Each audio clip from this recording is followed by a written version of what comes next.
Bismillahirrahmanirrahim. Assalamualaikum warahmatullahi wabarakatuh. Baik, bertemu lagi dengan saya Samratul Jannah dengan NIM 2014020038. Baik, pada video kali ini saya akan mempresentasikan sebuah materi mengenai Manhaj al-Bahsu fit Ta'lim Lughatil Arabiyyah atau metode penelitian dalam pembelajaran bahasa Arab.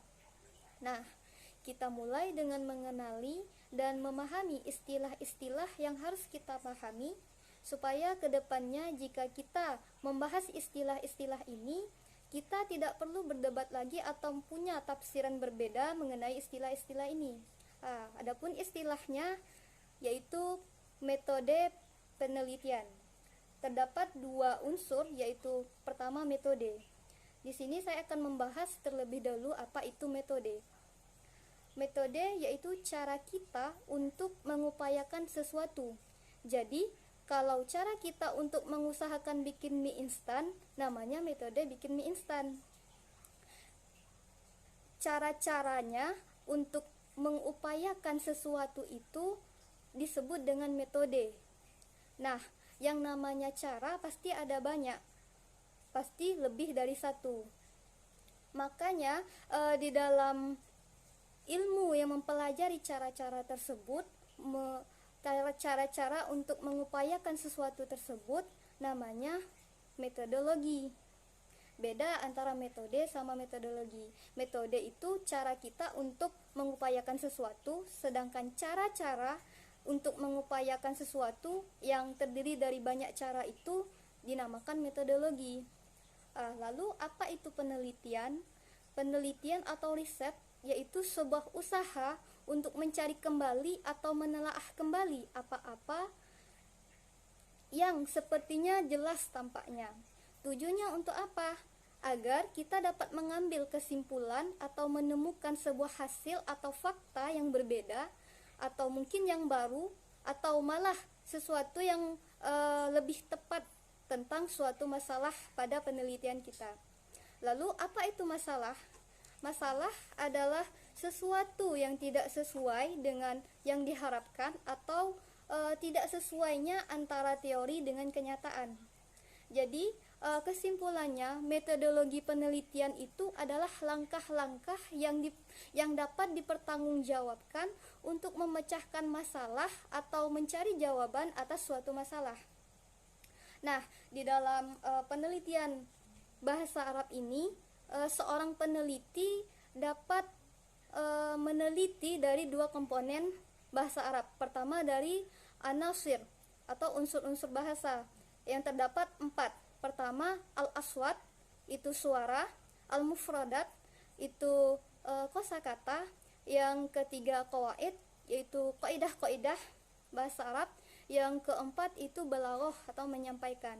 Bisa juga meneliti dari maharat atau dari keterampilan berbahasa Arab. Bisa dari istima', itu keterampilan mendengar, kalam, keterampilan berbicara, qiraah, keterampilan membaca, dan kitabah, keterampilan menulis.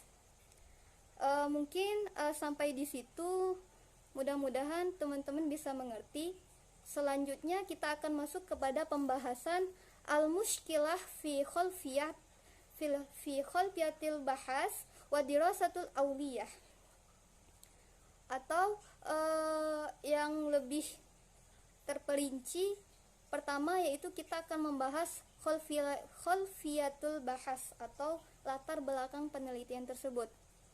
Bisa disebut juga alasan kenapa kita harus meneliti suatu masalah.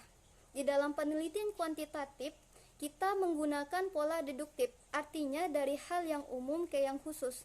Jadi jika digambarkan itu seperti piramida terbalik. Kita di dalam membuat latar belakang penelitian kuantitatif, pertamanya kita akan memberikan pernyataan umum. Pernyataan umum kita contohkan saja, kita gambarkan dulu dari kondisi internasionalnya. Terus kita gambarkan lagi kondisi nasionalnya dari masalah kita. Terus mengkerucut lagi ke kondisi daerahnya, mengkerucut lagi ke kondisi masalah kita sampai yang paling kecil. Di dalam latar belakang ini harus memuat 3 landasan. Landasan yang pertama yaitu filosofis atau hakikat dari penelitian. Filosofis ini terbagi lagi menjadi 3. Pertama yaitu ontologis, yang membahas ada atau tidaknya sesuatu atau apa itu masalah yang kita uji itu. Yang kedua ada epistemologis, yang membahas cara kita untuk mengetahui sesuatu itu. Yang ketiga yaitu aksiologis atau manfaat dari penelitian itu. Yang kedua ada landasan teoritis, yaitu landasan yang berisi teori-teori yang mendukung yang sesuai dari tujuan penelitian, seperti bisa dari metode, pendapat para ahli yang mendukung teori kita, dan lain sebagainya yang bersifat menjadi indikator dari penelitian yang kita buat. Yang ketiga ada landasan faktual yang sesuai dengan fakta lapangan, atau bisa disebut juga ad-dirasatul auliyah. Ada 3 cara yang bisa kita pilih dalam mengumpulkan data yang faktual ini. Pertama yaitu dengan paper, bisa berbentuk dokumen atau buku, bisa juga jurnal dan lainnya sebagai bukti yang dapat kita lihat. Bisa juga dengan person, bisa melalui bertanya kepada narasumber atau wawancara langsung.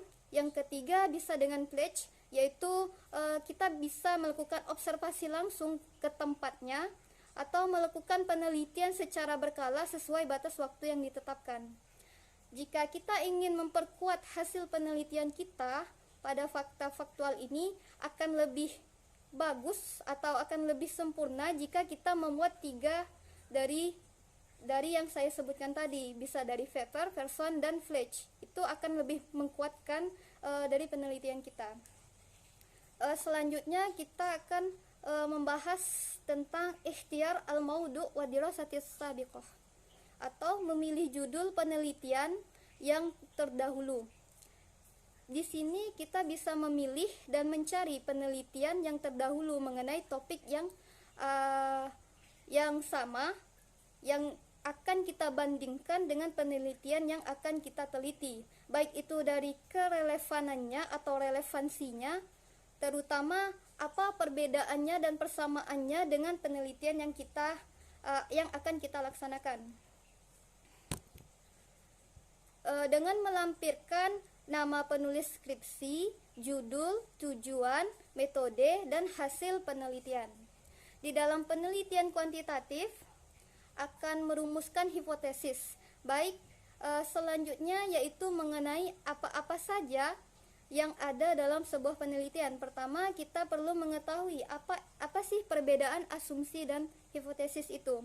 Jadi asumsi itu adalah keyakinan yang sifatnya umum, yang diketahui oleh semua orang dan sifatnya sepakat. Contoh, guru duduk di atas kursi. Ini adalah sebuah contoh asumsi, karena kursi memang tempat untuk duduk, dan ini pasti semua orang pasti sudah sepakat dong, karena kursi memang fungsinya untuk duduk. Yang selanjutnya, apa sih bedanya dengan hipotesis? Hipotesis itu adalah dugaan sementara atau jawaban sementara terhadap rumusan masalah dari penelitian kita. Di dalam hipotesis ini dia membutuhkan pembuktian atau harus diteliti terlebih dahulu, baru kita akan mendapatkan jawaban yang benar atau jawaban yang tepat. Beda dengan asumsi. Asumsi tidak membutuhkan penelitian.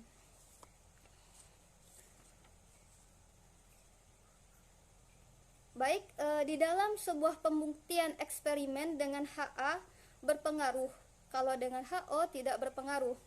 Jadi penelitian yang melaksanakan PTK atau penelitian tindakan kelas HA-nya harus berhasil, tidak boleh kurang dari nilai atau patokan yang ditentukan.